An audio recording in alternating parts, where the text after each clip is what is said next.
Cruise news: there has been a tragedy at sea resulting in one suspected death. Additionally, some new and expensive rules have been announced at some cruise ports. Also, there are some travel warnings involving strikes that you need to be aware of, and one popular cruise captain has announced their resignation. Plus, there is loads more to share with you. I'm going to get you the top cruise news updates to get you fully up to speed, and I'm going to get you the information fast coming up.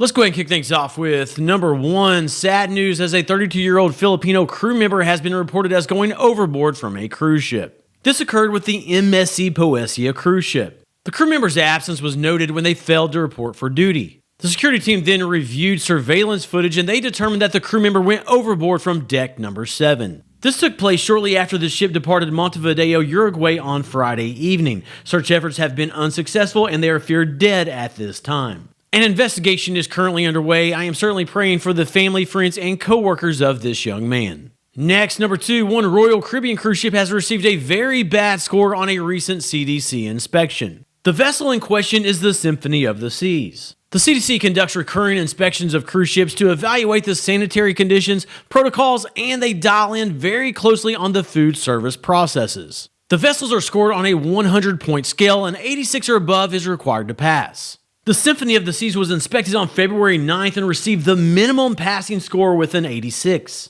No major cruise line vessel has scored worse than this since the Margaritaville at Sea Paradise cruise ship scored an 83 back in May of last year. Now, during the inspection, the 𝗵𝗇𝗏 had 57 infractions recorded. This included such things as the reporting of gastrointestinal illness, a crew member accessing an ice machine with open sores on their forearm, and multiple reports of food handling issues with items such as hamburgers and eggs. So what does this mean for future sailings on board the 𝗵𝗇𝗏 of the Seas? Well, a lot of times when a low score is received, the impacted cruise line and definitely the cruise ship spring back in the other direction. Their cleanliness and protocols get better than ever because they don't want the negative press. And the subject receives a lot of top-down pressure within the organization, and that drives positive results. Moving on to number 3, a husband is being hailed as a hero for saving his wife's hat. The newlywed couple pictured here were passengers on the Carnival Valor cruise ship. The vessel had docked in Progreso, Mexico, and the wife's hat, which was a wedding memento, blew off into the water.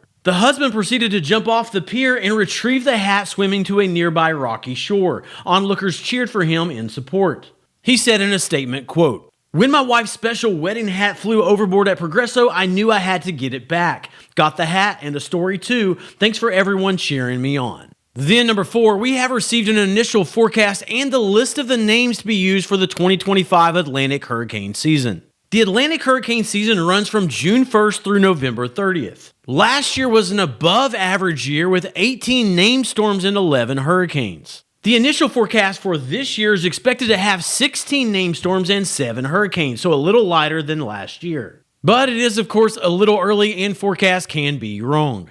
On the screen right now are the names that will be used this year, starting with Andrea. My name is not on the list. What about yours? Okay, I have more cruise news pieces remaining, including the top headlines of the day, but now it is time for our fast mid-show check-in. In the last video, I asked if you could have a good time on a cruise without spending anything extra. I received input from more than 6,000 of you, and here are the results. 83% noted that they could have a good time without the extras, and 17% had a few extras that they really like to get. Thanks for your input on that and the comments. Here is today's question. The question has to do with making purchases at an international port of call. The question is, what is your preferred method of payment when shopping at an international cruise port? Do you typically use A, cash, or B, credit? Chime in down below with what your preference is. I look forward to seeing your input, but now on with the cruise news. Number 5, no soon changes are expected to come to the cruise industry in regards to U.S. taxes. A lot of stir in news articles were released after the U.S. Commerce Secretary made a comment noting that foreign flagged cruise ships would be required to begin paying U.S. taxes. The current exemption for foreign flagged vessels is in effect as long as the flagged country extends the same exemption to U.S. flagged vessels. This law was signed by both houses of Congress, was signed into law by the president, and has been in effect since 1921. That law cannot be changed by department decision or executive order. It would require similar legislation to be changed. So, is it possible? Yes. Needed? Maybe, but that type of legislative process is not something that is likely to take place in fast order. Next, number 6, if you'll be flying to board a European or Mediterranean cruise, you need to check your itinerary and be aware of some upcoming airport worker strikes. First, know that all air traffic controllers in Greece will be doing a one-day strike on February 28th. If you have a planned flight that will be going to Greece on that day, understand that there will be disruptions for that flight, so you may want to go ahead and consider making some changes to your itinerary. Also, today, 2 airports in Germany had workers on strike, leading to hundreds of flight cancellations. The limited strike that was held today with only 2 airports was exercised as a warning as the workers are seeking increased pay. Do know that on March 14th, the union is planning a nationwide airport strike across Germany if they do not have resolution. So again, if you are scheduled to fly to or through Germany on that day, you may be wise to consider making alternative flight arrangements. Then number 7, a gastrointestinal sickness outbreak was reported on the previous sailing of the P&O Iona cruise ship.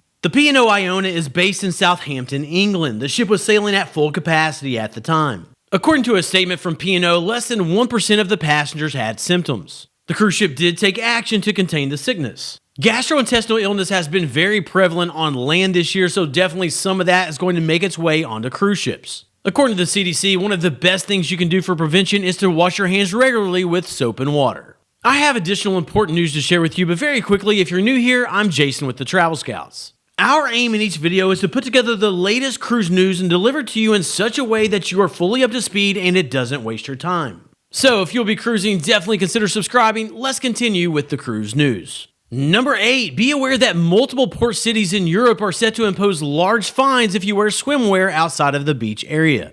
First, let's talk about the latest with the port city of Split, Croatia. Split is the second largest city in Croatia, and it is the country's largest port city. They have implemented a rule where you'll be fined 150 euros, that's about 157 US dollars, if you wear your swimwear outside of the beach area. And if you're not familiar with this port in Croatia, understand that it is visited by a lot of cruise lines. It will be visited this year by Royal Caribbean, Norwegian, MSC, Virgin Voyages, Viking, Celebrity, Costa, and well, you can see on the screen that it is a huge list. So just be aware of that so you don't make an innocent mistake. Also know that there are similar rules in other European towns, including Barcelona, Spain, Palma de Mallorca, Sorrento, Italy, and Venice. And for the stiffest fine yet, the port city of Albufeira, Portugal, is currently working on a law that will fine individuals 1,500 euros for wearing swimwear or less away from the beach. That rule is expected to be in effect prior to this summer. Then number 9, Captain Kate McHugh has announced that she is leaving Celebrity Cruises.